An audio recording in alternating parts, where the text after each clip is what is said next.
very stuck in a situation that was going to ultimately end in me dying or somebody else dying.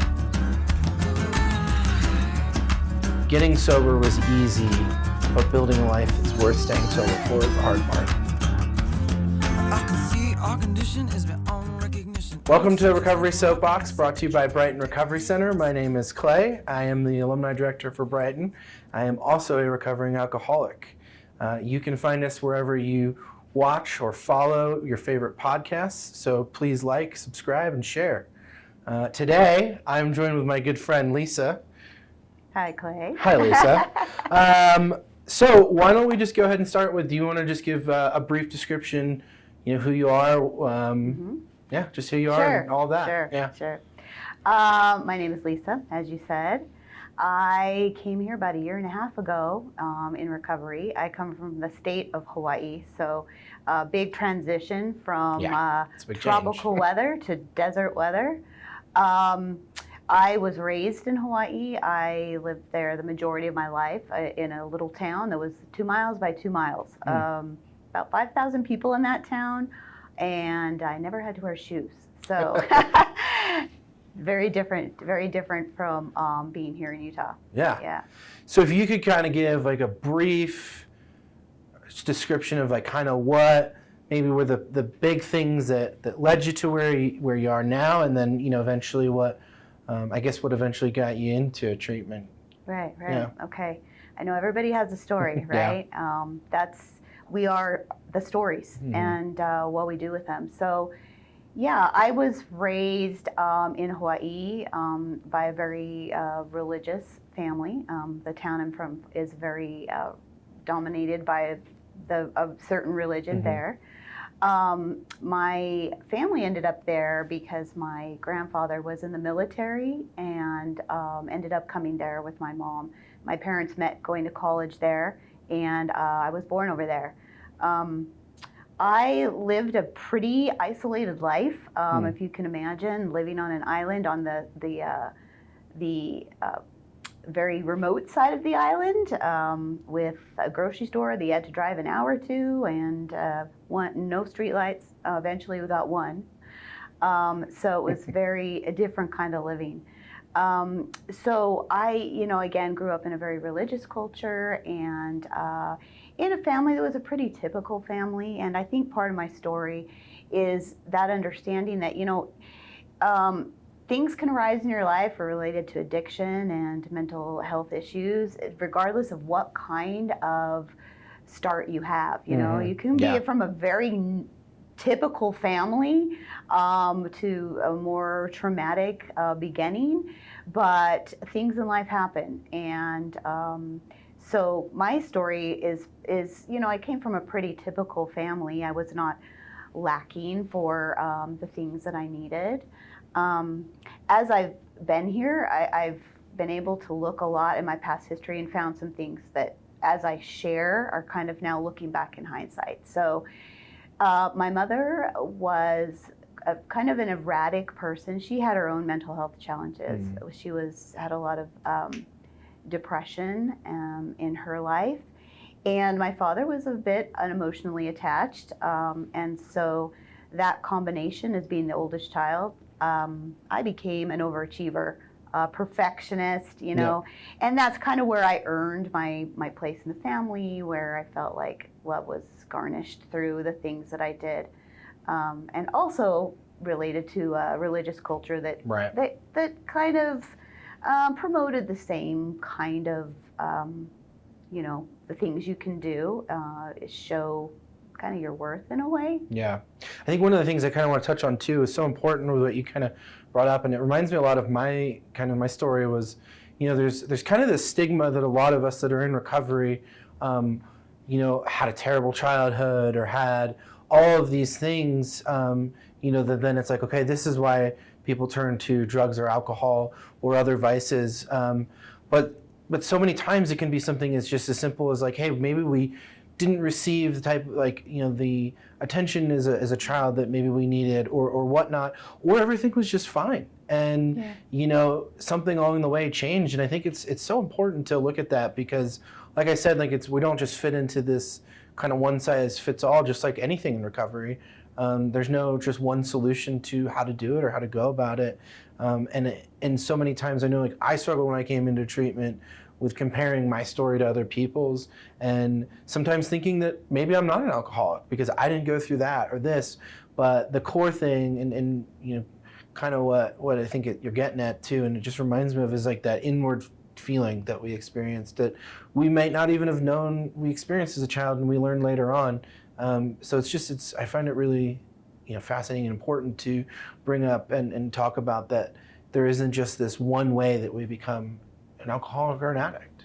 Yeah, Clay, and you're absolutely right on that. You know, as I've been in the recovery community for the past year and a half, you know, occasionally I do struggle, like, wow, I didn't come from a terrible background, you know, maybe I just made these terrible choices, which, you know, I did make some terrible choices, but I've had to really take apart, like, piece by piece, who I am and where it came from, and evaluate all of that. And what came out of that is like, yeah, you know, I can pinpoint areas where, hey, I didn't really understand or have a good foundational relationship with what it means to have a relationship with a male figure. Right. And I had no experience with setting boundaries for myself. I had no experience with how to express my needs emotionally, because I had a mother that was very reactionary, and so I spent a lot of my life, now in hindsight, recognizing that I was, you know, trying to avoid that conflict, didn't want to feel that energy of letting someone down. So all of that came together down the road in this, again, like a perfect storm. Yeah. That led to my stint in recovery now. Right. So like I said, you know, my early years and growing up years were very, very typical. And, you know, again, kind of in reference to what you were saying, I think sometimes we feel like, oh, you know, I want to find something to blame this on. Right. I want to find it was this instance that did that to me. And I've done a lot of that, like questioning the whys. Why did I do the things I did? Why do I function this way or think this way? I was wanting to try to find that magic point, or that instance that could, I guess, validate or make me understand, or help others understand. Right. Yep.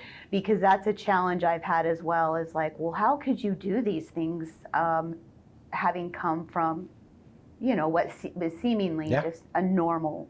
Well, a lot of times too, it's the outward perception.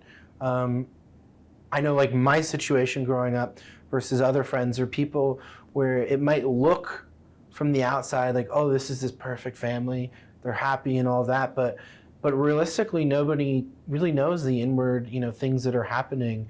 And as, like, as a culture, like, we are so obsessed with the outward appearance, and that's one of the things I love about recovery and treatment, is like, we get to dig deeper. And what you said, I love that point of the, like, I for so long tried to find an answer to why I acted this way or who to blame. And I think in that process, we get to learn accountability and humility versus humiliation, right? And when we start to take accountability, we become humbled by, you know, for some of the things and the actions, and we get to move on, which is a really beautiful process. Yeah, absolutely. That's, you know, I've gone around in circles, and it always has come back to just my own self-awareness, and my own taking responsibility and understanding of who I am, like how I've presented myself in the world, and the things that I thought, whether accurate or inaccurate, to lead me to the actions that I had. Well, and the cool thing is you get to take the power, right? Because you're not, when we blame someone else, we're giving them all the control over us, right? In reality, we're just giving them more. Because people are going to do bad things to us. Bad things are going to happen. But if we continually to blame them for then our lot in life and everything else that follows, we're just giving them more and more power. And when we start to take our own accountability and do those things, we get to take that power back to say, like, I don't have to let this control me anymore. And that's a really cool process. Right, absolutely. Yeah. So from Hawaii, all that, right? And in the childhood, kind of talked briefly about it. At what point, and I'm kind of going to fast forward here just a little bit. Like, at what point did you get to where it was like, all right, I need to do something. I can't just keep doing things the way they are. Right. What was that like? All right, so basically, I'm going to fast forward a lot of years of life. There was a traumatic incident that I had in college where I was taken advantage of. As I had done some drinking in college and kind of started dabbling in that kind of scene. And that kind of set me on a course. I ended up getting married, having family, kids, and pretty typical life. There are a few things that of note in there, but really what happened for my downward spiral, my mother, who lived near me, again, this relationship, this has been kind of turbulent my whole life. About 7-ish years ago, she got cancer. And from the diagnosis to when she actually passed away was very short. It was like 3 to 4 months. And I was there, I cared for her, I was walked through that process with her. And again, I was just keep your head forward, go straight, just charge through it. You don't have room to be feeling bad. You just have to, I felt like I was having to hold everyone else up. My kids and being the oldest in the family, working through all that. I didn't realize at the time how huge of an impact that had on me. After she passed away, for the next full year, I just denied myself any kind of grieving. I denied being, sad or having depression over it. But in that year following her death, I really numbed myself to the world, to the point where I had kind of worked myself into that survival mode. I was already on this verge of being completely empty and not really processing things mentally the way that just kind of walking through life. Just walking through life. And at that time, I started drinking. I started taking any kind of opiates I could find, whether prescriptions that I could find through my kids or various sources. And I did all that in secret. Nobody knew what was going on, would hide the bottles, would hide the pills. At the same time, I was working. I was a school teacher, an elementary school teacher in a very small town, and knowing well that I had to keep all of this under wraps because it does not fare well to be an elementary school teacher and have, that kind of information out. And so, I recognize I started on that spiral because, first of all, I hadn't asked for help. I denied my feelings. I didn't know how to express myself emotionally. I felt like I had to continue doing everything I was doing for everybody, or I was letting my spouse down at the time, my kids down at the time. So I was just pushing through without taking any self-care for myself. My eating was terrible, my sleeping was terrible. I mean, everything was kind of falling apart. And I just put myself in this position where I was checked out. I was completely checked out. About that time, I ended up getting involved with somebody outside of my marriage. And again, it was from a place of I'm just helping this person, whatever it was. Friend of the family, which didn't made the situation even worse. But this person in turn ended up being a very hurt person themselves. And as I know, hurt people. So, it was kind of like two drowning people trying to save each other. This does not work. The blind leading the blind. The blind leading the blind. So this person, again, had a lot of violent tendencies. And I ended up in a very dangerous situation. Again, unbeknownst to anyone else in my life, I was living a double life. But it was a very threatening, very fearful double life. And I was, at least felt like I was very stuck in a situation that was going to ultimately end in me dying or somebody else dying. And that was a combination of drugs and alcohol and just a relationship that was just in some ways very undescribable. Yeah. And because as I know myself, I was living in such a way that was just so not true to who I am.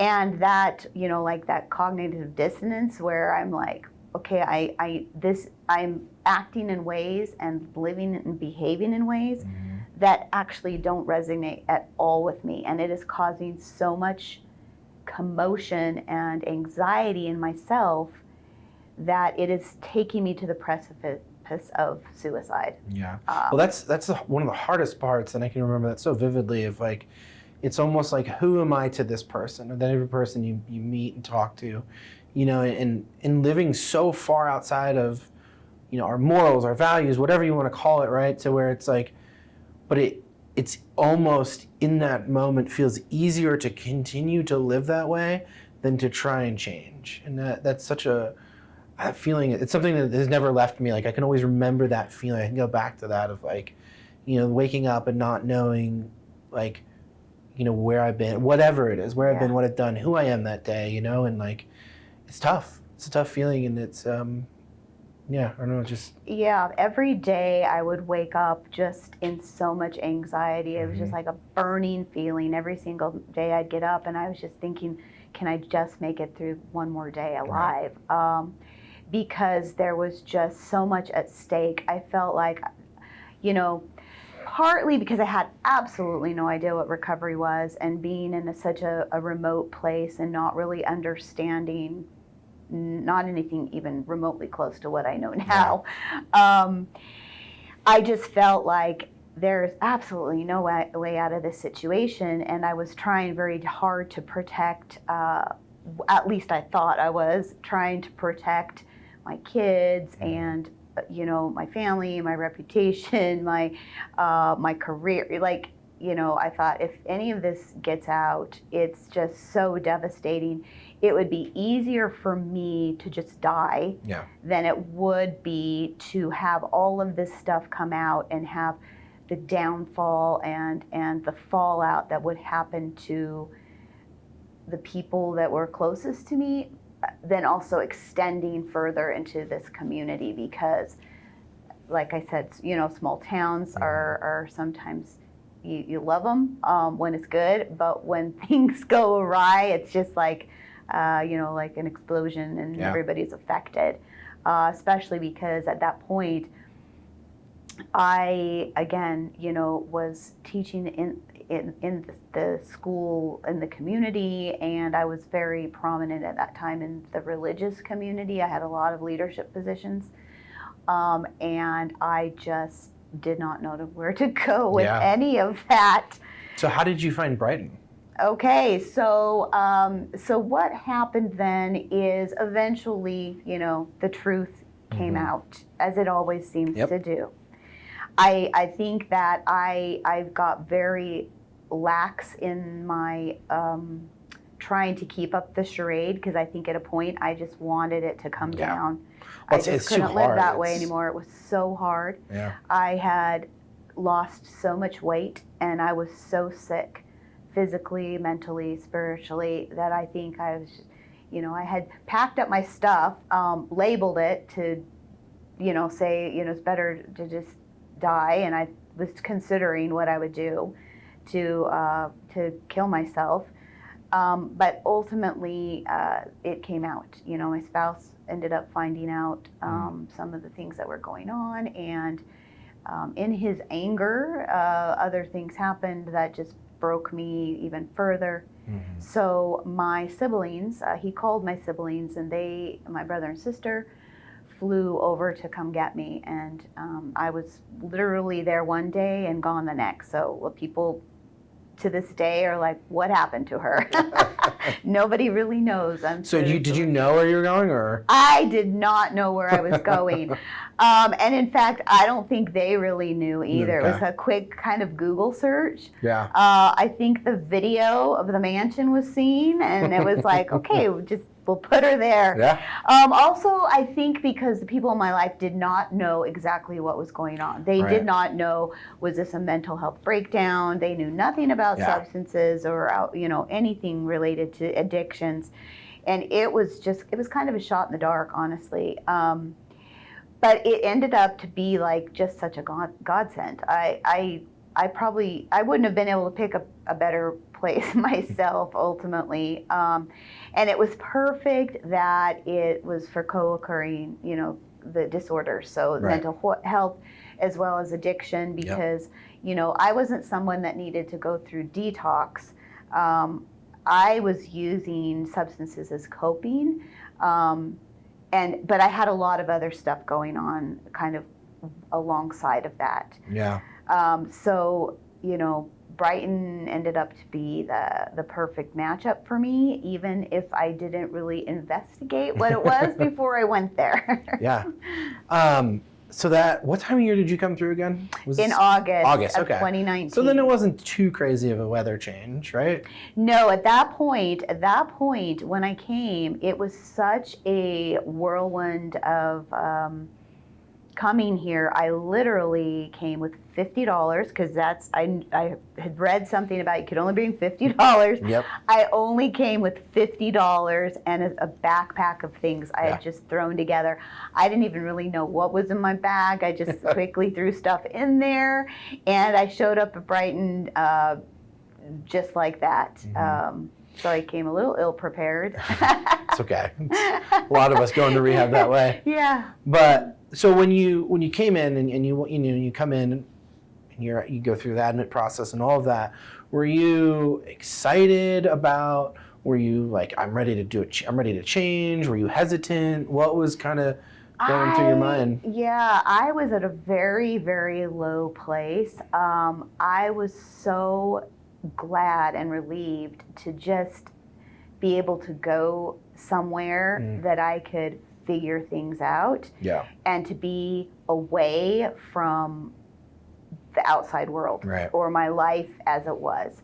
I was at a complete place of surrender at that point, and I didn't really even know what that was yet.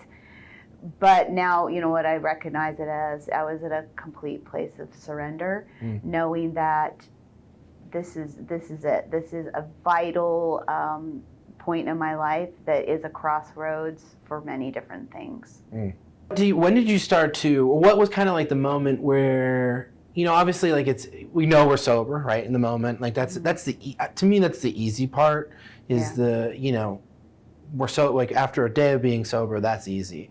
It's the internal changes that I find are the hard part. And I've always kind of looked at it as like getting sober was easy, but building a life that's worth staying sober for is the hard part. And I always, I'm not going to throw out a Jake quote, but a Mark Twain, right? And he said that, quitting cigarettes is the easiest thing I've ever done in my life. I ought to know I've done it 1,000 times. And it always reminds me of this process, right? Of like, quitting is easy, right? In reality, I really do believe that. But then finding a reason to stay sober and to build a new life is the hard part. So I'm kind of wondering, like, in your time in res, like, did you start to feel a shift? Like, was there a moment that, things started to change where you're like, I actually really want this new life? Did you was that off the bat or what kind of, I'm interested in what maybe that looked like for you. Yeah, absolutely. So, coming into residency, again, was at a very, very low place, just ready to surrender and sort things out for what would be for the future. And there was such a defining moment because, like I said, I had no understanding of what recovery was. And sitting down probably in one of our first process groups was just such a revelation to me because it was the first time in my life, really, that I saw people as real. Like, there are real struggles, there are, there's trauma, there's decisions and thoughts and all kinds of, it was like the first time that I had sat with a bunch of people that were just being absolutely real with what they have gone through in life or the things they have done. And it just allowed me that space to say, you know what, yeah, I've been in those places too. I didn't know other people had been there. I thought I was there by myself. But people are talking about this here, and it's not being judged. It's just to get it out there, because without putting it out there, it's just going to continue to cause pain and destruction. And it was really the first time that I've ever had those kind of conversations, and that was some real defining moment for me when I realized that was happening in me, that understanding. There was no going back for me at that point. I realized that, hey, I have to be authentic, and I have to sort through all this stuff in myself and decide what I'm going to do with it.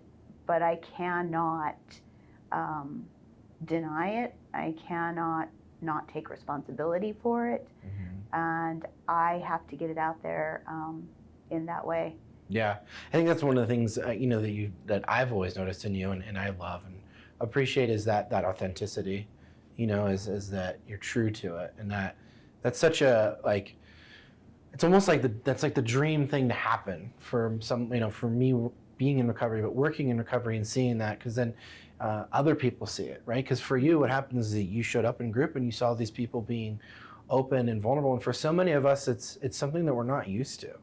And growing up in various cultures and religious beliefs and whatever, and different socioeconomics and all of that, like, it, can be a foreign concept, and seeing you, like, change and go from that, and then being that yourself, like, and it shows the new person that, this is okay and it's safe, and it shows that it works. So I really appreciate that about you. Thanks. Yeah, of course. Okay, so I'm going to kind of jump forward again a little bit more, right? Because we get through treatment, right? Because in reality, I think treatment's hard. Obviously, we dig through some things, some long-standing traumas, issues, but I firmly believe that when we get out of treatment is the real challenge, right? Absolutely. Because we're in this community, this safe place, for 30 days or however long it is, and now we're out, and whether we go to sober living or not, or we do ILP or not, and we're still in the real world, where the average person isn't going to be like, let me make sure your feelings are okay, or I'm not, you know what I mean? And that's just the nature, or that's the reality of life. So building that community, I think, is so important. So when you left treatment, what do you think at that time was the biggest challenge for you? Like, what was, the one thing that maybe you were the most worried about? Yeah, wow. That is so true. The bubble of in residency kind of like gets you feeling good. And I remember, like, the first time going to like a In-N-Out burger or something, and no one's asking me how I'm feeling. It's just like checking me out, on the What do you want? register. What do you want? And it was so strange. I started realizing, wow, yeah, people in the world don't operate that way. I came out with a lot of challenges. I needed to figure out if I was where I was going to go. Was I going back to Hawaii and working through my life over there? Was I staying here? If I'm staying here, where am I living? What's a car? What's a job? There was, like, every aspect of my life was turned upside down. And in therapy, they had said, you have two options. You either go back to Hawaii, and go back to where you were at that point and work through that, and that's a hard road, or you stay here and continue working through what you're doing. That's a harder road. Right. But which one is going to benefit your sobriety and your self-awareness and self-improvement? So ultimately, I decided that staying here I didn't put a time frame on it. I just said, I'm going to, again, that surrender, I'm leaving it up to that. And and I feel that at this point I needed to stay here for that recovery. And so that looked like, getting a job, finding a place to live, continuing with the IOP into the months after I left residency, and at the same time setting up my own support network that was going to be there for the longer haul of it. Right. Because I have needed a lot Yeah. along the way, and I've at least been able to recognize that for myself. So I have made many strides to do that, make sure that I have what I need in support. Yeah, I think that oftentimes that hard decision in the beginning is more often than not it's the right choice, Yeah. know, and I did the same. I uprooted myself, from the East Coast, and I never. If you told me I was going to be living in Utah for almost 9 years now, I would tell you you're crazy. Yeah. But I had that same thing, that same realization of like, this is a tough decision, but I've got this community already. Yeah. Like, do I want to start that over? And that's not necessarily a bad decision either. Mm-hmm. It just was like, do I want to go through the really hard stuff now to have that success later in life? And those benefits are paying off for you. Yeah. And it's awesome to see. It was not an easy decision because, that left a spouse in question that doesn't, at that point, didn't really understand recovery. Right. It was more kind of the idea like, if you've gone in residence, you've done these things, then you're good to go. Come back and fix what's going on over here, as well as leaving, my kids. And to this day, really don't understand so much. I mean, because I had caused so much destruction for them and pain, to put on top of that, like that I wasn't coming back, has been very challenging for them and me and the relationships that I've had with them. So ultimately ended up in a divorce, and relationships strained with my kids because they see it from a certain perspective. Right. And I just take them for where they're at because I understand they don't know what they don't know. So I just take it like that. But certainly, those kinds of decisions are really important. I had to decide if staying here, because I'd heard it from certain camps, maybe that didn't understand that I was being selfish, that I was being selfish for staying and just thinking about doing what I wanted to do. But ultimately, I didn't see it that way. I felt like I really needed to take care of myself. Yeah. And I could not get back into a situation I was in before. I mentally, emotionally, spiritually, all of that, I needed to be at a certain place before I'd even consider going back and fixing whatever felt needed to be fixed. I need to be a stable enough, healthy enough person. We don't really have a chance of even being, we can be in other people's lives, but the level of connection, quality of it, we don't have much of a chance for that if we can't, or if we don't fully heal ourselves, right? We have to be the best versions of ourselves, and it's tough. It's hard going through, like, when we do that and it strains relationships with other people because maybe they don't completely understand it. And then, and I do know that through the work, or I believe it because I've seen it with other people, I've seen it with myself, like, I have to have faith that if that relationship is going to work, that I have to take care of myself, and at some point they'll understand, right? Yeah. It's not that we're doing it out of,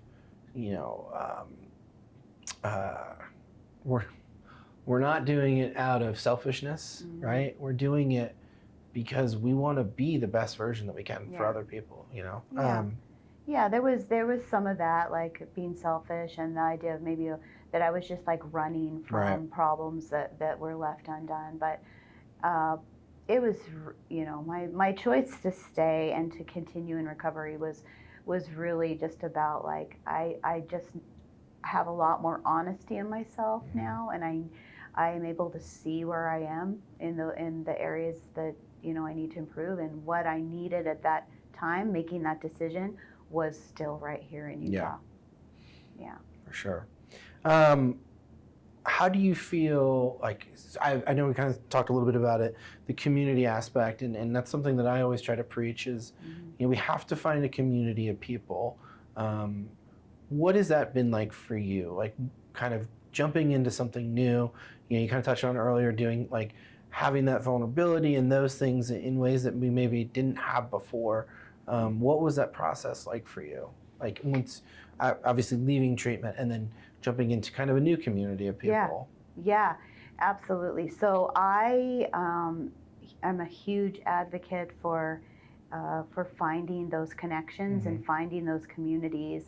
Out of IOP and starting to hit the road kind of on my own per se, I tried out a lot of different things. I just kept trying different things, and I decided, okay, yeah, that one kind of works, that one doesn't kind of work, well, that one's okay. Like, I would try anything and everything that I could for that support. First of all, being completely, on my own, no connections, no family, no nothing, having come from, a lot of connection, not vulnerable connection, but at least, people around. I just, that motivated me to, okay, I've got to get out and look at these things. So, I started at, the fitness recovery community, to the alumni community, to AA meetings, to Celebrate Recovery. That's another one I use. It's a Christian 12-step program as well. But I just spread myself everywhere, and I just try everything and anything. And I've told myself I can try things I want, and if I decide after a while, well, I've done that, but that's run its course, I'm going to do something else, I can always change. You know what I mean? I don't have to feel like I have to, this is what I have to do all the time. I can change, and I can mix it up, and so I'm continually looking for whether it's playing, sober softball, or whether it's, attending a new AA meeting somewhere, that I just continue to build my network. In Hawaii, they fish with nets, right? And so the net fishing, there has to be a lot of people standing around that net. They walk it out in the water to catch the fish. And I kind of think of my recovery supports in that way. I need a lot of them, because I need all of them there, because if I'm just counting on one or even two, that person or that group can't be there all the time. Yeah.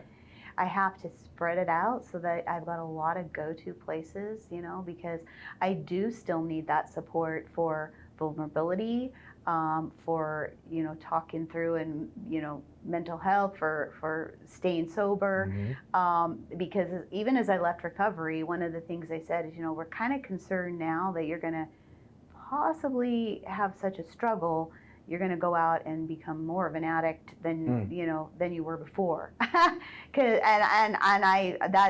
always hear that in my head, like, I'm not going to do that, So I try again really hard to look for a lot of different supports that are going to keep me moving forward in the most positive way. Yeah, I love that too, and I think so much of early recovery, like, we kind of have to be like a sponge essentially, and just continually try out other things, like, because a lot of it we have to relearn, how to do things. We have to learn how to do things sober, which is a big difference for us, and having that open mind, the willingness, I think, is, we can go really far with just being willing, right? Yeah. We don't have to have a lot. We don't have to have pretty much anything else going for us. If we're willing, there's a lot of things that we can do and try out and achieve. Speaking of kind of the community and groups and stuff like that, with alumni, what is being a part of Brighton Alumni to you? Like, what does that mean? What has it been for you? I love the alumni. Clay, thank you so much. Yeah. It has been just a lifesaver for me. I think it's pretty amazing having coming out of Brighton that I know that if I need to turn somewhere, I've got my alumni group, whether it's the leader of the group or whether it's other friends that I have met, and we kind of support each other now through the group.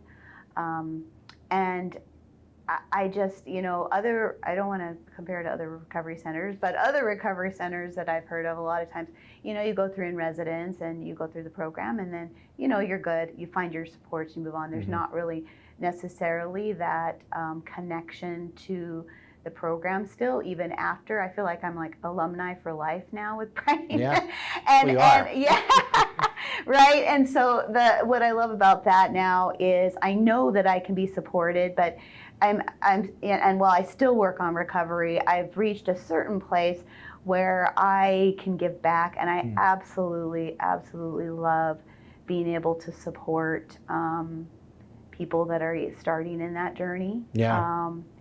It's just really amazing. Yeah.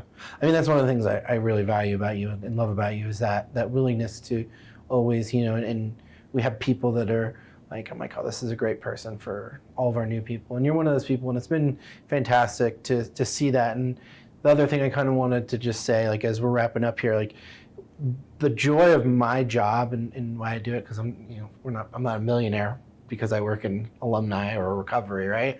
I'd be doing something else if it were that, but it's like I get to watch people have those changes and be a part of it, and to see, from when you came in, because I was still working at Willow at that time more frequently, and getting to see kind of where you came from to where you are now and the woman you are now is just been, phenomenal. It's been amazing, all of those things, and it in times when it's like, when we have times where people don't always make it and stuff like that, and it's hard, but seeing, you and other people like you do that is it reminds me of like why we do this.